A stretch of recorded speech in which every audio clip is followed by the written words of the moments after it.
Kalispera, welcome everybody to another live webinar from EFP. Actually, it's the last webinar before the summer. The rest are gonna follow in autumn. And I want to welcome you here today from Athens, Greece, which is actually hot. And as you may already know, we are open for the summer for you to visit. And you only have to take with you your good vibes and leave behind your bad thoughts and any coronavirus if you have any. Please, we don't need that.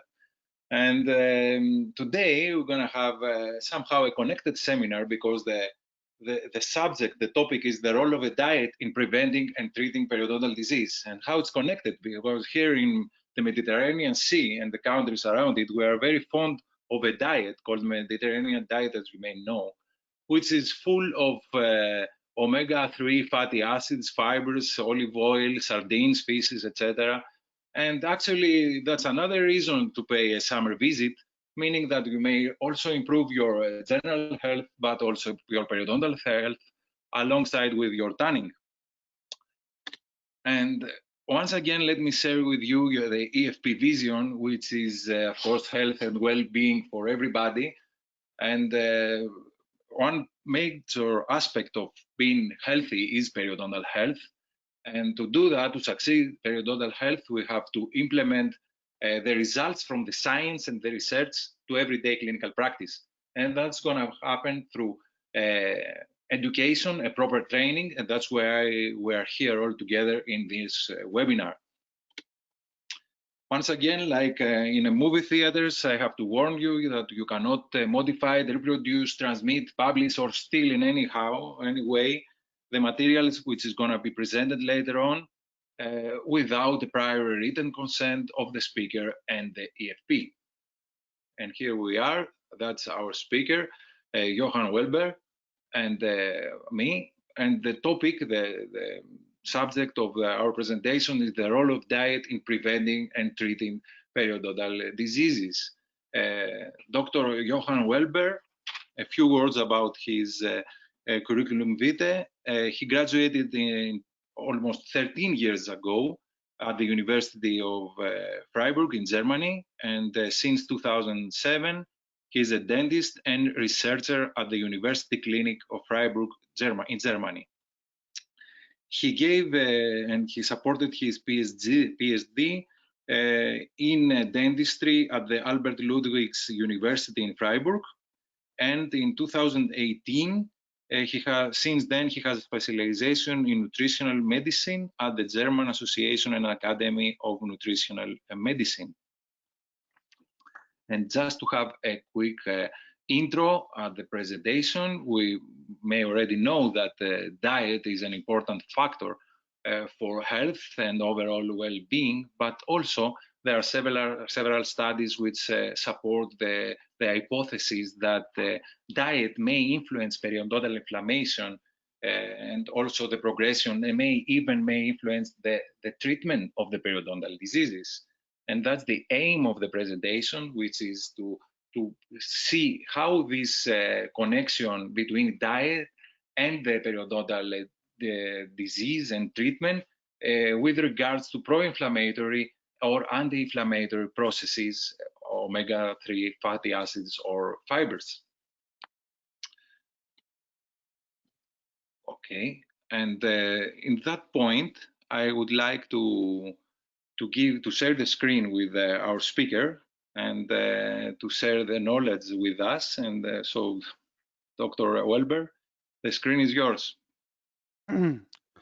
Spyros, thank you very much for your very kind introduction, and good afternoon to everyone here from Freiburg, Germany. And yeah, I feel very honored to hold this lecture on invitation from the European Federation of Periodontology. And it's a pleasure for me to talk about my two favorite topics, which are dieting and preventing and treating periodontal diseases. So thank you. So the question is, why should we talk about diet? Why does diet matter? And as you know, you can look on diet from totally different perspectives. Like a cook will talk about the delicious properties or the salty or sweet properties of his meals. Or you can look from maybe an ethical or political perspective on diet, like to avoid animal meat because you want to save animal lives or animals from suffering. Or you can take a look on diet from an environmental perspective to save maybe carbon dioxide by focusing on local produced food. But we should also focus on diet from a health perspective. Why? Because diet matters. And as you know, the premature death in industrialized countries is not any specific infection like cholera or even corona. No, it's the non-communicable diseases why people in industrialized countries die earlier than they would have to. So what's the influence here on non-communicable diseases of diet? And thanks to the US Burden of Disease collaborators, we got data from the US Health from 1990 to 2010. And here you see the rank, because dietary risk factors are the most important risk factors for premature death. Even more important than tobacco smoking and, it seems like, physical inactivity. So the question is, it's very interesting because when you think about what we're talking about with the patients, maybe he's lucky and it's tobacco smoking, also tobacco cessation, but do we talk about diet? I don't think so, but not that often in dental practice. So maybe you should increase this topic. So as I said, we get a pandemic of non-communicable diseases. And yeah, like diabetes type 2, it's still on the rise worldwide. Overweight, since 2014, more people on this planet Earth are struggling with overweight compared to underweight. Hypertension, more than half of the adult population is confronted with hypertension in the age above 60. And the question is, how does gingivitis and periodontal disease or periodontitis fit in these non-communicable diseases? We know for decades that there is a strong relationship between diabetes and periodontitis, and the main feature of diabetes is the chronic hypoglycemia. So that's very dietary related. So we got to date some ecological and integrated hypotheses which allow us to look on caries and periodontitis at the same time, like stated from Newert and Takahashi from 2020, and the ecological plaque hypothesis from Phil Marsh from the UK. And as you all know, caries is going along with a reduced pH value. It's getting critical beneath 5.5. And here you get saccharolytic bacteria, which are primarily aerobic. And yeah, saccharolytic bacteria need fermentable carbohydrates like sugar, white flour, juices, or soft drinks, especially so that they can produce acids. But if we look into the periodontal pocket, thanks to the works of Phil Marsh from the UK, you will maybe find an increased pH value above or in the direction of 8. And here we got proteolytic bacteria, primarily anaerobic. So the question is, where do the proteolytic bacteria get their proteins from? And it seems not to be the meat which stuck between the teeth. No, it seems to be the body itself by producing gingival clavicular fluid, which is a very protein-rich serum. So this seems normal, but this process is heavily dependent on the systemic and local inflammation. So if we got more inflammation, we got more gingival clavicular fluid, and so we got more food for these proteolytic bacteria. And yeah, so you can ask what's the influence of diet, and of course, caries is primarily local influence of diet, like the overconsumption of simple carbohydrates. And of course, diet has also an antibacterial properties, but there seems to be also a very important aspect of diet with regards to the systemic influence of diet with regard to inflammatory properties of foods. So foods can be pro-inflammatory and anti-inflammatory. So the question is, can we see periodontitis still as an infectious disease? And these thoughts are mainly dominated by the famous study of Tyler Jensen, published in the middle of 60s, the so-called experimental gingivitis in man. Every dentist knows this study. And yeah, you see here, if 12 participants stop brushing their teeth, the black line goes up, that's the plaque index. And after 3 to 6 days, there's also an increase in gingivitis. And if these participants started brushing the teeth again, the plaque got down. And so after 3 to 4 days, also gingivitis decreased. So, and that's the model we based on modern medicine to reduce plaque. But what seems right in this model is that if you reduce plaque, you can reduce gingivitis, or even you can maybe say mask gingivitis. Why? Because what seems not right in this model, but at least in industrialized countries, is that plaque always goes along with more inflammation. Why not? We got several studies showing this, but there was one famous study published in 2009 by Stefan Baumgarten and colleagues from the University of Bern, titled "The Impact of the Stone Age Diet on Gingival Conditions in the Absence of Oral Hygiene."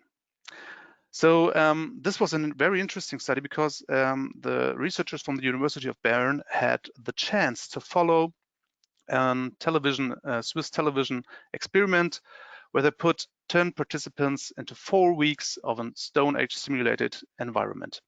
So that included that they couldn't do modern oral hygiene procedures, but this included also that they had totally different foods. So what had happened here? Plaque doubled, and that seems normal without modern oral hygiene, but gingivitis did not. So it stayed on a quite low level. But what was even more surprising was that the bleeding on probing score, the main index for the detection of periodontal inflammation, like described in the new classifications, went down from 35% to about 13%. So how can this be? More plaque, less inflammation. Maybe it was a diet. And please, yeah, we will look at this closer. So the question is, and I mean, let's take this from an evolutionary perspective. Why should Homo sapiens be the only animal on planet Earth who's depending on oral hygiene?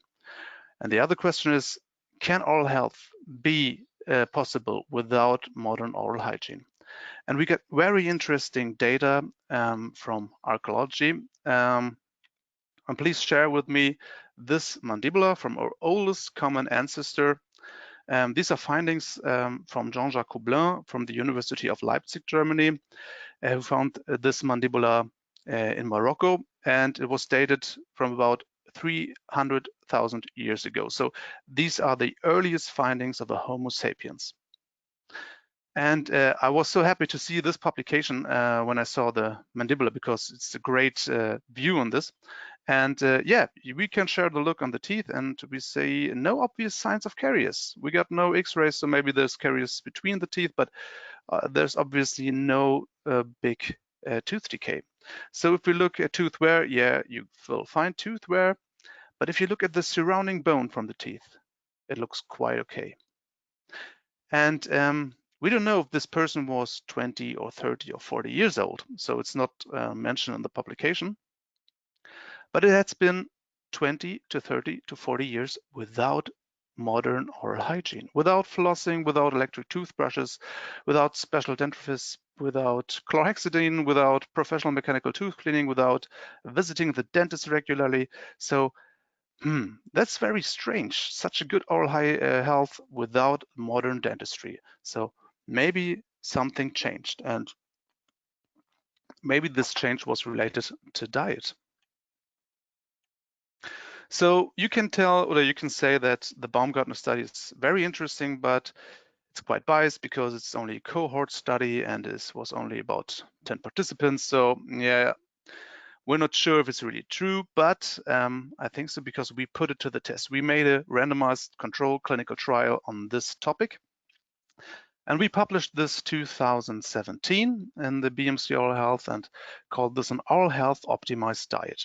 So we asked 10 participants to change to this oral health optimized diet for 4 weeks.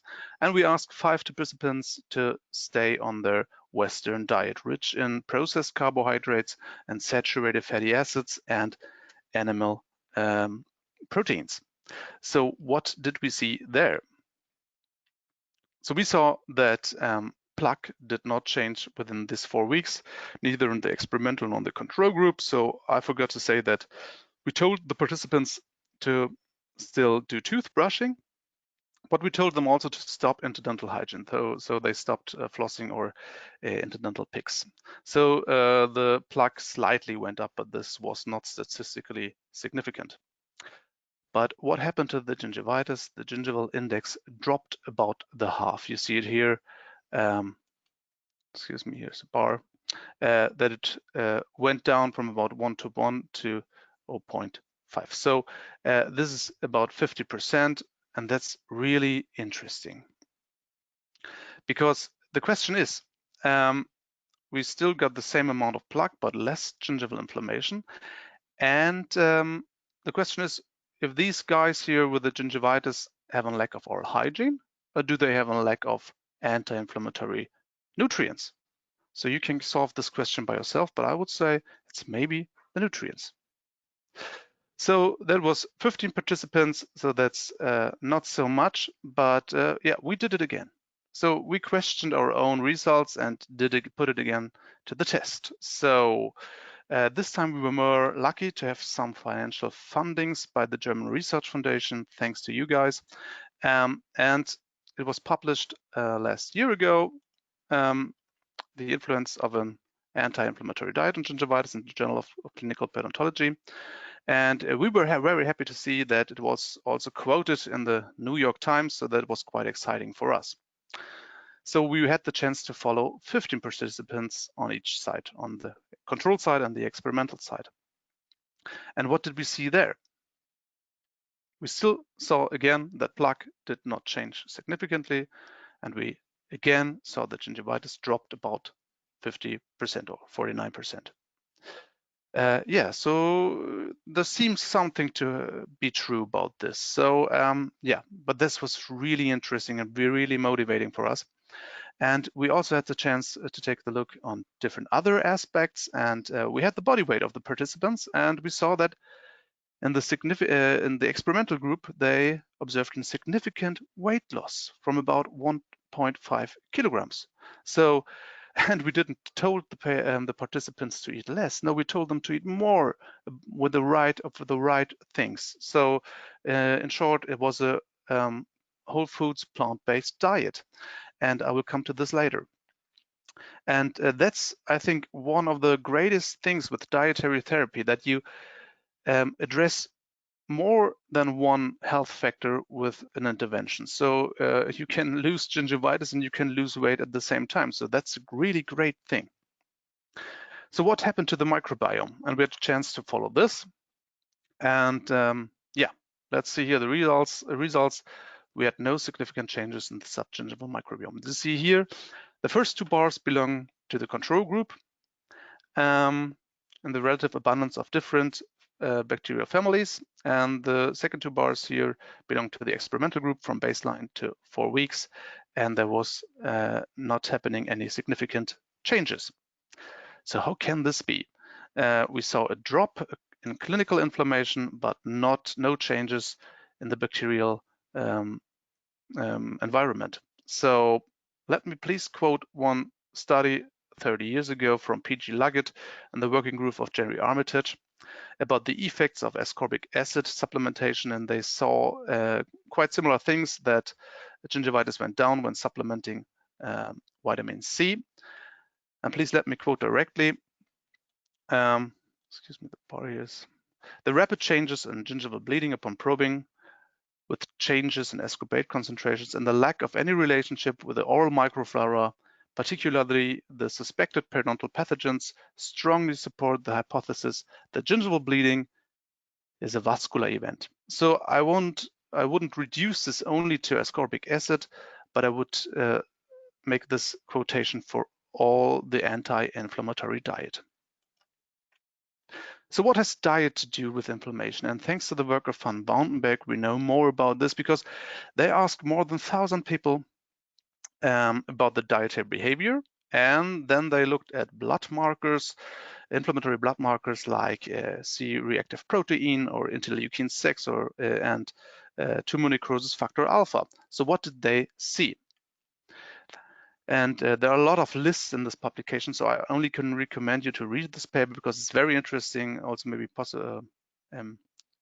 something good for your own health. So yeah, there are a lot of lists, and I will give you the short form here on the right side. So calories themselves were associated with more inflammation.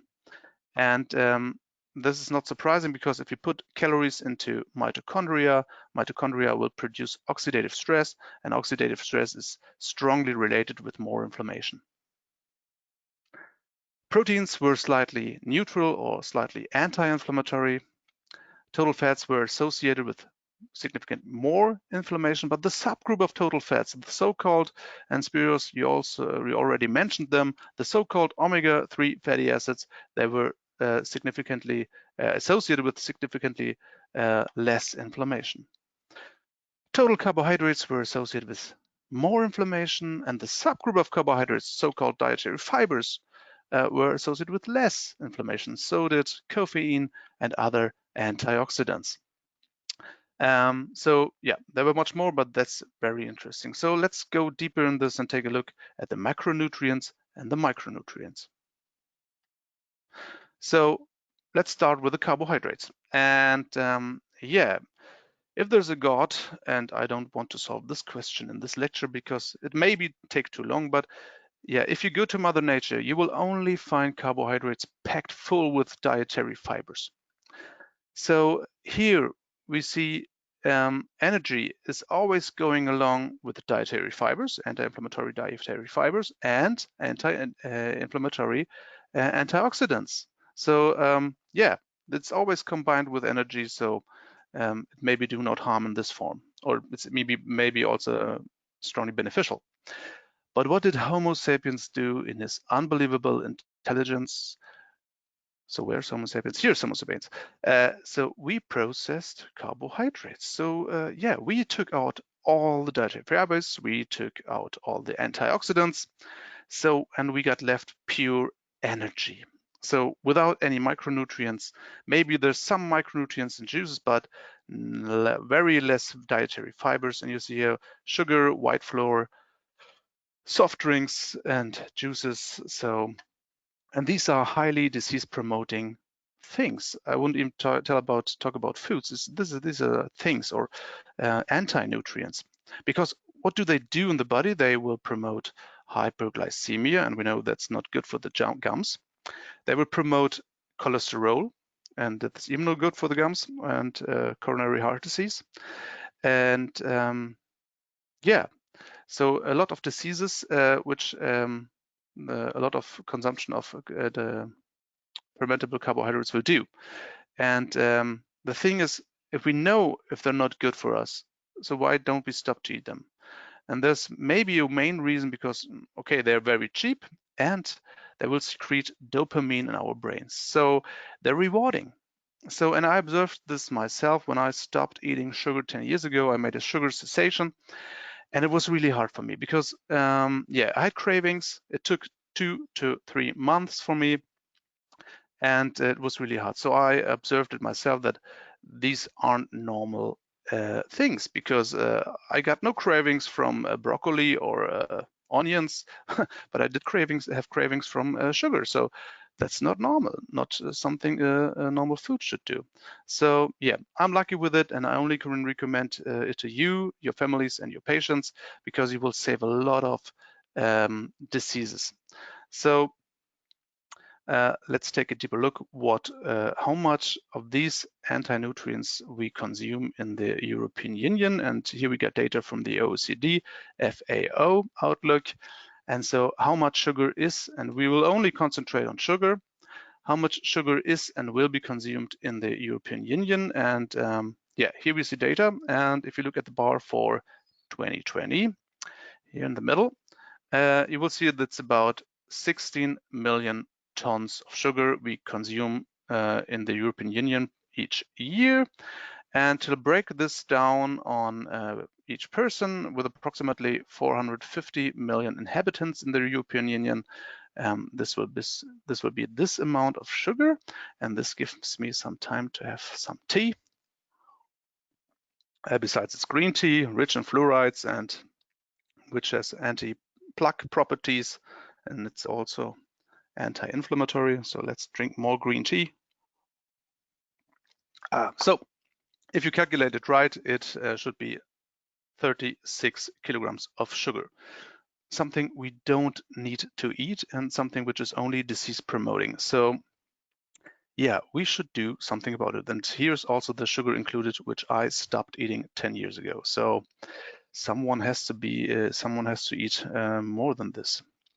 Okay, let's have a look what sugar does on gingivitis. And there's a really great paper by my very valued colleague, Philippe Puyol from Seattle University in the US, wrote a great review about the shared diseases coming from fermentable carbohydrate overconsumption, so like caries and coronary heart disease.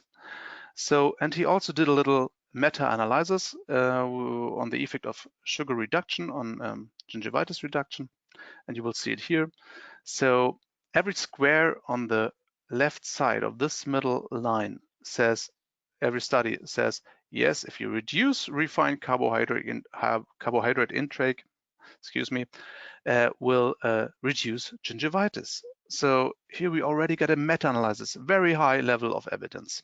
So unfortunately, since 1986, there were no more interesting studies on this topic. I wonder why. Maybe we focused on other things, but we should start focus again on diet. So that was the bad news. Here comes the good news, the dietary fibers, because they're also carbohydrates and they have a counteracting pro-inflammatory effect. So what do dietary fibers do? They will promote salivation, something which is very good against caries and gingivitis.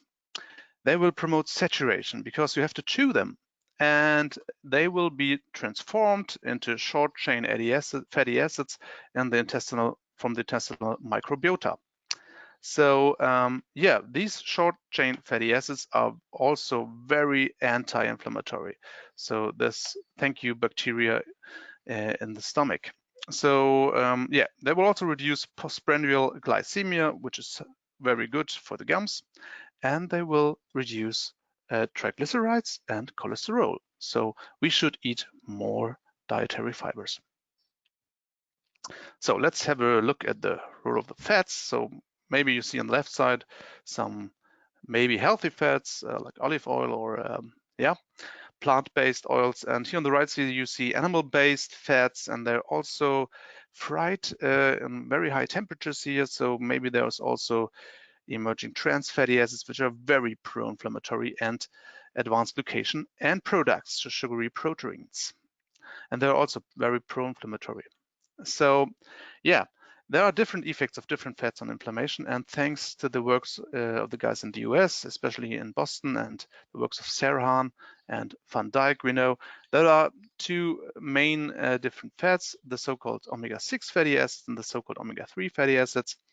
So yeah, what do they do? Omega-6 fatty acids will promote pro-inflammatory series of eicosanoids, and omega-3 fatty acids will promote or inhibiting inflammatory eicosanoids. So here we got more inflammation, here we got less inflammation. And so where are they in? Omega-6 fatty acids are very prominent in meat. So there's the arachidonic acid, which is omega-6 fatty acids, and a lot of in grains. And where is the omega-3 in? They're in linseeds, canola, and nuts, and also in fishes. So that's why it seems to be healthy to eat fish.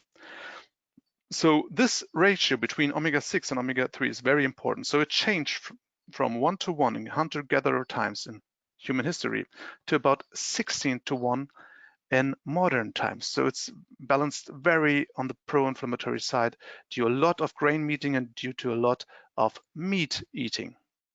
So yeah, just one short comment on the fish oil. I would recommend algae oil because where do the fish get the omega-3 fatty acids from? They eat algae. So we can eat algae direct or eat algae oil because then we save environmental horrible scenes of fish farming. So I wouldn't recommend this, but yeah, it's better than meat.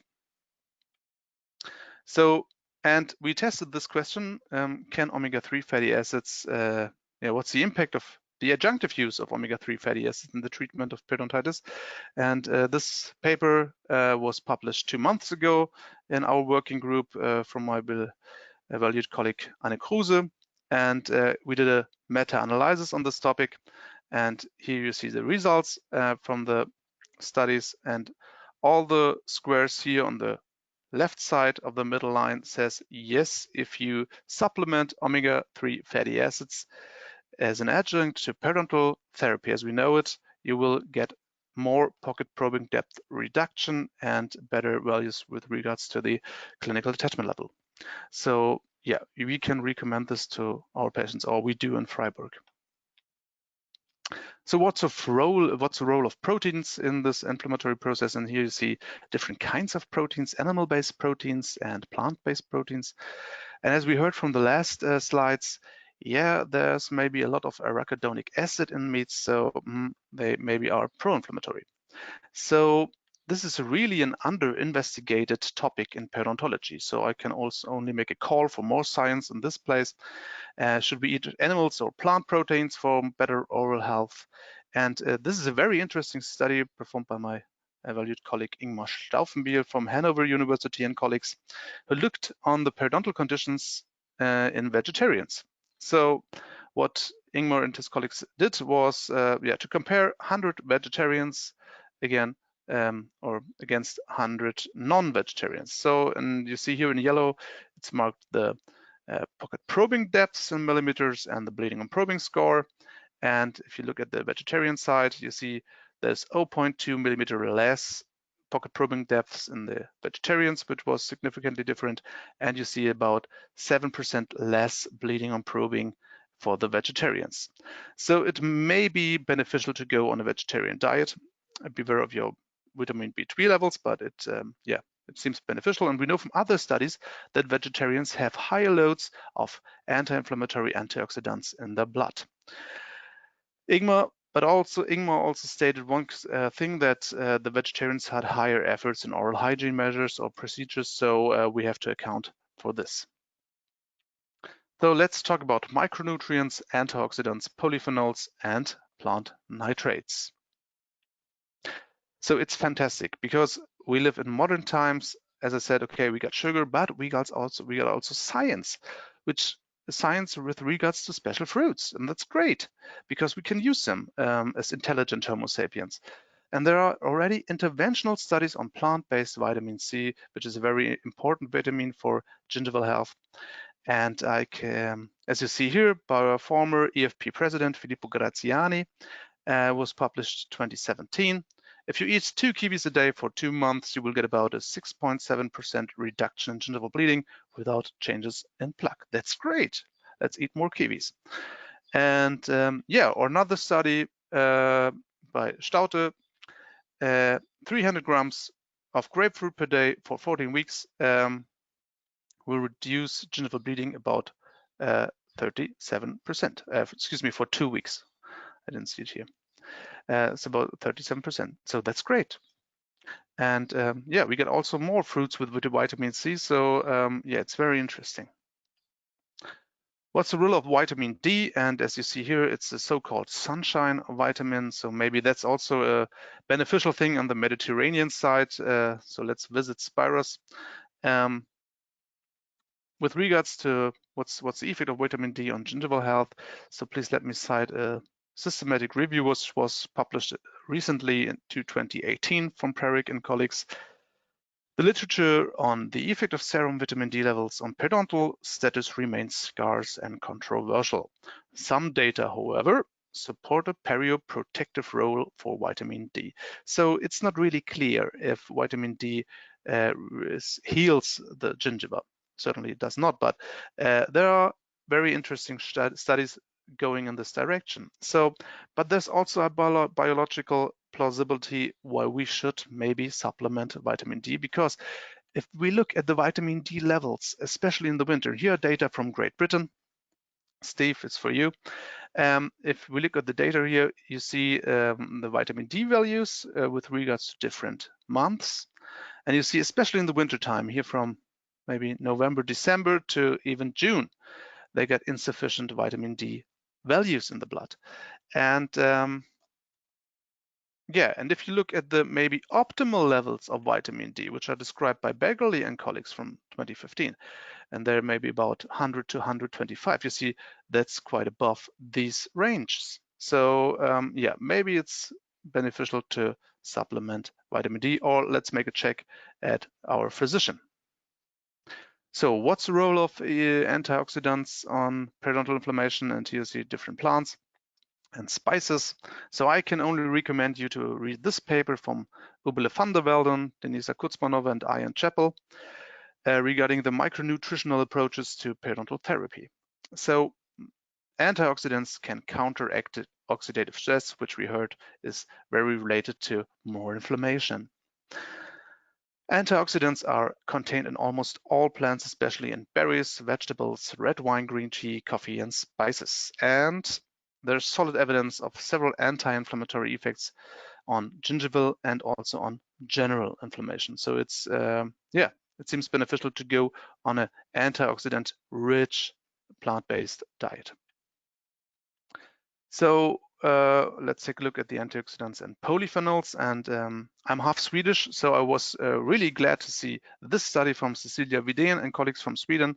And a thing they got a lot in Sweden are bilberries. So they took a look at bilberries with regard to gingival inflammation. And it's a really interesting study because they compared the effects of a professional mechanical plaque removal. So as you see here in the bars, 1 week of daily 500 grams bilberries reduced the BOP, the bleeding on probing, of about 60%, which was the same from the mechanical plaque removal, professional mechanical plaque removal. So you might say 500 grams of bilberries, that's quite a lot. Yeah.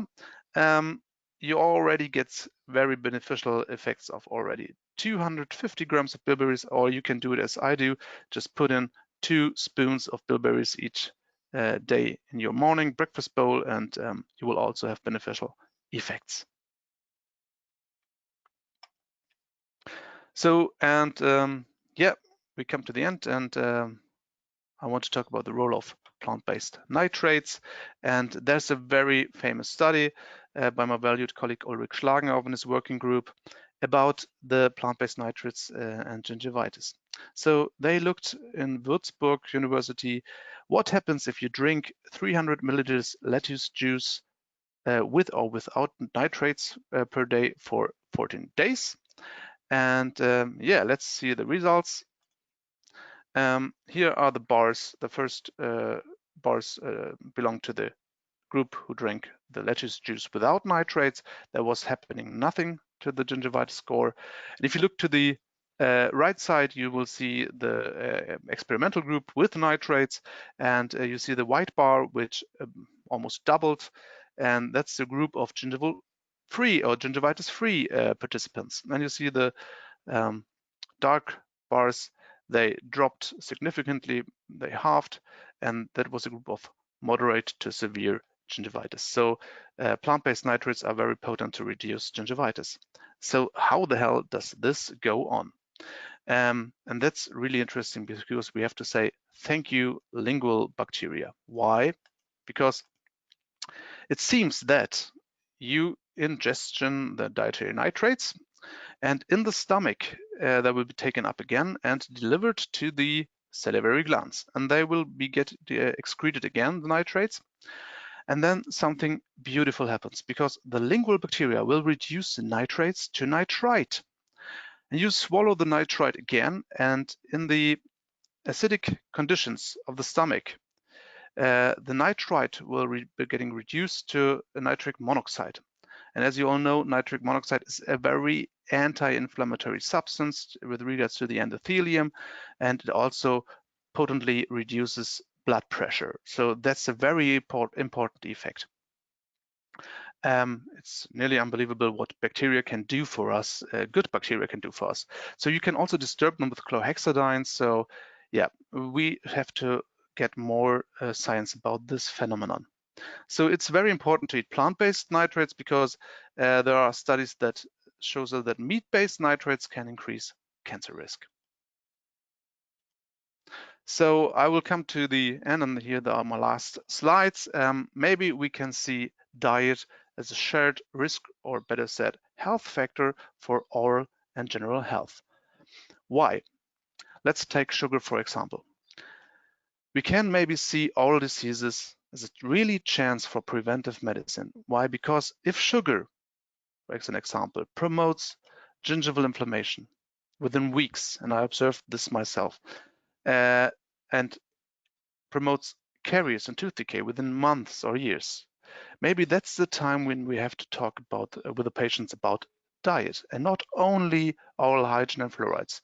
Why? Because we can break this chain, which maybe is going on to overweight within years, or maybe going on within decades to all these diseases, and it's evidence-based, like diabetes type 2, metabolic syndrome, coronary heart disease, depression, hypercholesterolemia, dementia, Alzheimer, cancer, and in total, premature death. So I think this could be a real contribution by dentistry or by dental professionals to get in this chance to talk about diet when we see gingivitis and when we see caries, to change this chain, because we can help a lot of physicians with this and a lot of people. And I think this could be a real contribution for dentistry for general health. So, and that's maybe the most important slide. What are the dietary features which seem optimal for oral and general health? And this is what we told our participants in our 2 dietary studies. And it was that they should avoid processed carbohydrates like sugar, white flour, juices, and soft drinks.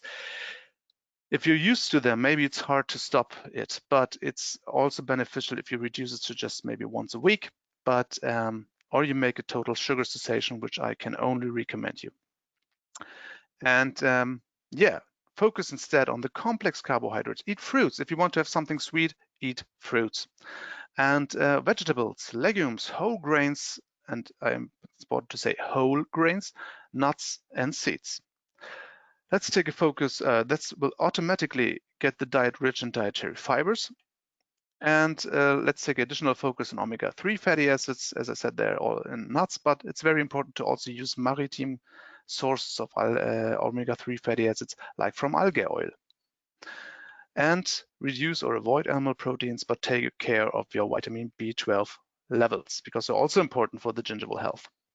And focus on micronutrients, and the plant-based whole foods plant-based diet is automatically rich in a lot of micronutrients like vitamins and antioxidants. So how does this look like in practice? So here's a suggestion for a morning bowl, a photo of my colleague Christian Tennert from Bern University. And take oatmeal, take a plant-based yogurt or milk, put their nuts as you like, put their berries. If you like to have it sweet, just put in a banana, a lot of berries, as I said, and spices. Yeah, it's really tasty, and it already got about 25 grams of dietary fibers. So that's a great amount already in the morning. So, and you will already get very saturated with this. So what are examples for lunch or cold meals, like a big bowl of salad? Not a small salad, a big bowl of salad, that you have the chance to get saturated from this. So put in there some vegetables, put there in some legumes. They will make you very saturated. So yeah, it's important to get enough. And what maybe for dinner, a very great example, I think, Thai food.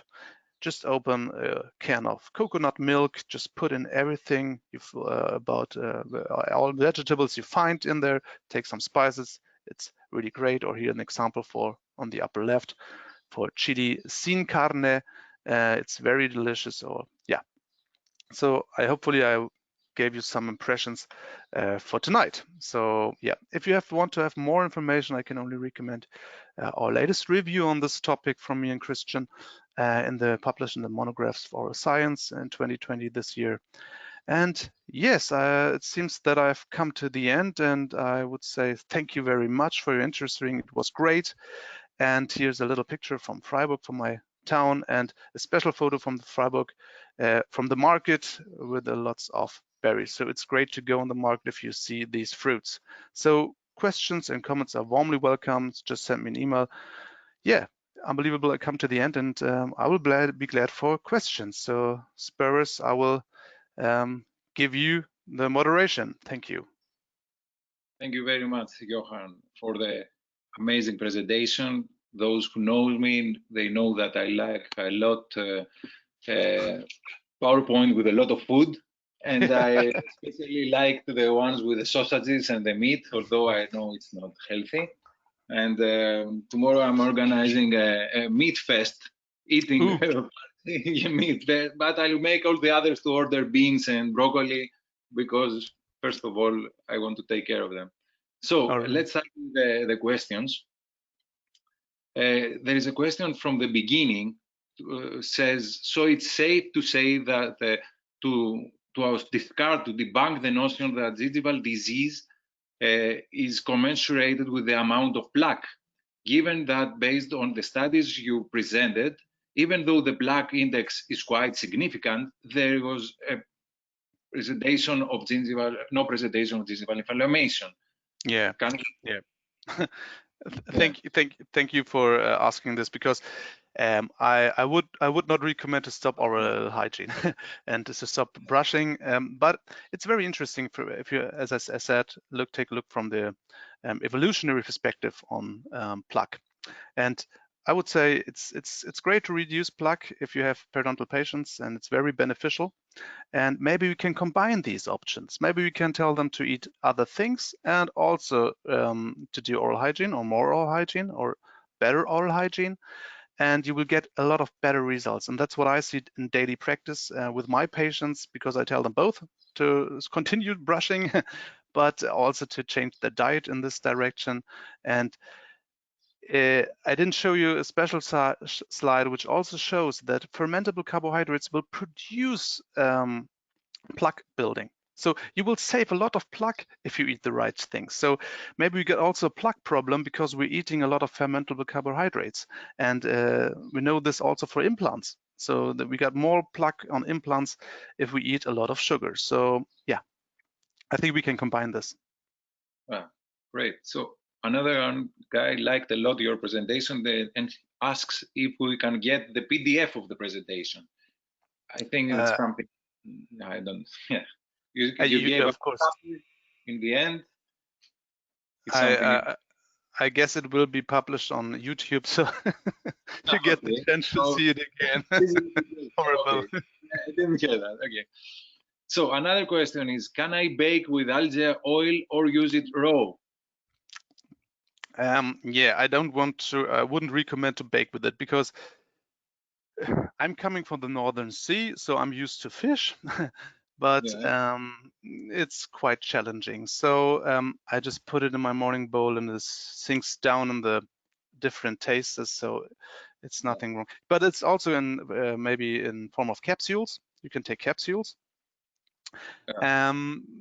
I've got no experience with the direct processing of algae, so maybe to eat more sushi, but I cannot make any evidence-based comments on this. Another question is, in the study where the gingivitis was reduced, in the experimental group, was a diet combined of vegetables and antioxidants? It was a combination in the experimental group of vegetables and antioxidants, or something like that. Excuse me, could you tell the question again? Because in the study where gingivitis, there was a study shown where the gingivitis was reduced in the experimental group, and they asked about the diet they follow in the experimental group. You mean from the Swedish bilberry study? Yes, maybe the Swedish study, yes. Okay. I would have to look into the paper because I cannot tell you what they ate in the background. But that's a very important question. I myself, after I know now what's the power of diet can be in periodontal health, I asked myself, what's the background diet in every study? So we see a lot of studies about oral hygiene or different things. So, but what's the background diet? Was it a vegan diet, or was it a plant-based diet, or was it a meat-rich diet? So, I could make a flossing diet, which I can show that flossing is bad for you because they ate in the background more sugar. So, that's a very important point. Thank you for remarking this. Yeah. Another question is a common question. What is your opinion about probiotics? Probiotics, and maybe if I add something to that, if you could use them as an adjunct in periodontal treatment. Yeah, we had quite some. Yeah, excuse me. Would you subscribe some probiotics in conjunction with treatment? What's your opinion? My personal opinion, yes, in several cases. We got I think, solid data about this. Growing evidence that probiotics can help us with treating gingivitis and periodontal disease, but you have to take a look at the strains of bacteria which are used. That's very different, Lactobacillus reuteri, for example. But I think they're not causal, because my way would be to support prebiotics, to the good nutrition for good bacteria. So these are their dietary fibers. So probiotics need dietary fibers to be supported with good nutrition. That would be my way, but some cases I also recommend probiotics. Yes, I do. And that's a good side of bacteria. I mean, we have decades of antibacterial strategies, and I think this is really worth a look to take a look at the good side of bacteria. So we got so many good bacteria in our body, and we just have to find them out. Another question is if you have made any study of yourself, including the influence of diet on clinical attachment level. About pocket depth, the question is specifically diet and clinical attachment level. Yeah, we did this, but I have to look in my own paper because we were so focusing on pocket probing depth. So yeah, we saw also a significant reduction in pocket probing depths, but we had no periodontitis patients. So we took a look at gingivitis patients, and so this is quite yeah, challenging to say something about pocket probing depths in gingivitis patients. So, but we have to do studies with this in periodontitis patients. Yes. The other are actually very nice remarks about your presentations. You have a lot of thank you. Thank you for your nice presentation. Thank you. Another question is, do you think that the diet correction could be a solution to gingivitis? And that's also my question, because I see more pronounced results from the diet on the gingivitis and on the gingival inflammation, but we cannot easily assume about the effect on periodontal disease. We are running a research right now we know for a cross-sectional study, we need a great number of participants in order to know some results. And of course, we have to set the threshold of periodontal disease, and it's multivariant disease. And I don't know if it's easy to conclude about diet and periodontal disease, but on gingivitis, what is your opinion? Yes, you're absolutely right. I know a lot of researchers like now use Spyros to take a look on periodontitis patients, and we will do this also. And I also know other colleagues who will take a look on periodontitis patients. And yes, you're absolutely right. We can, at the moment, we cannot say there's evidence-based data that we can support dietary change for periodontitis patients. And this will also be shown in the data which we will look at the EFP guidelines, because we had not enough data to show this. But I think it will be growing, and there are some accidental studies from my colleagues in Leipzig where they took a look at the pocket probing depths of overweight people who changed their diet, and they went also down with their periodontal parameters. So I'm convinced that it will have an effect. And the second important thing is, the one side is to treat periodontitis, but the other thing is to prevent periodontitis. And I like treating periodontitis, but every time I think, why didn't we start earlier? Why do we have to get in here if there's only already attachment loss? Why couldn't we start earlier? And if we see that these people got so rocketing prevalences of gingivitis, like in Germany, the data it's about 90%. So why couldn't we go in there and to reduce gingivitis in order to reduce the prevalence of periodontitis? So that would be my preventive approach. That's a very nice approach. I fully agree. And one last question, because we're running out of time. How much cereal is the ideal consumption of vitamin C to maintain periodontal health, if you have any data, and at the same time not to contribute to erosive dental wear? Yeah. So dental wear seems natural for me if I look at the mandibula from our oldest common ancestor.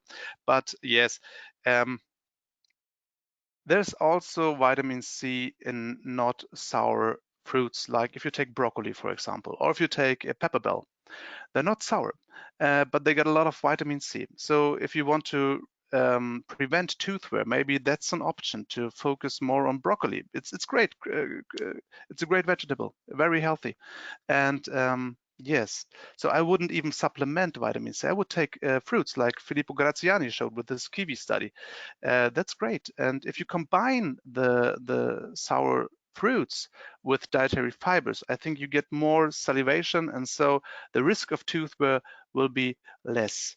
And it's about 200 milligrams of vitamin C, which is optimal for general health. So yeah, it's easy to achieve in my point of view. Yes, great. So I want to thank you once again, Johan, for a very interesting presentation. I think it was a nice ending to the series till the summer. And I want to finish with a few slides. First of all, I want to remind you that there is a protocol on our EFP webpage where you can see some safety guidelines given to clinicians in order how to manage the patients before, during, and after treatment to maximize safety. And those are recommendations from the EFP. They are suggestions, and of course, they do not conflict with any guidelines issued by local and national healthcare authorities. And those guidelines, the recommendations are based, of course, on limited science available and on clinical observations, and they have been coordinated by past EFP president Filippo Graziani, the one you know with the QE research earlier. And as a member of the organizing committee of EuroPerio 10, I would like to remind you that you have to save the date for the best Congress in periodontology. We all know that, EuroPerio. I had the honor to be also in the organizing committee of EuroPerio 9 in Amsterdam. It was a huge success, and everybody in EFP and the committee were working really hard to make sure that we have at least the same success or even greater in an amazing city like Copenhagen. And June 2021 is far, far away. So we hope that we'll meet there. We can laugh, learn, and have a great time all together. And of course, don't forget to visit us on social media. We have everything here: Facebook, Instagram, even TikTok. I can see. Wow, that's amazing. So you can find us everywhere and seek all the information you need. Thank you very much for listening and for your questions. And till next time, Kalinichta, good night, see you. Stay safe.